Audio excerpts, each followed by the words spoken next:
Assalomu alaykum. Yine bir hərəkətimiz güç kartımız sepete geldi.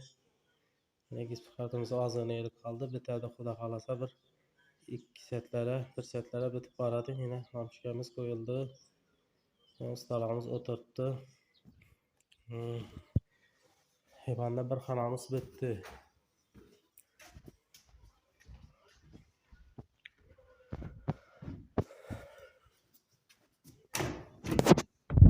Yine bu xanamız bitti. Ya, bam. Sete bitedi. Şöyle kaldı azına. Adresimiz Alakalıköy Mahallesi. İşle bir yerimiz Təpəri. Xum Təpəri'de. Heyvanımız yine 400 metrelik yani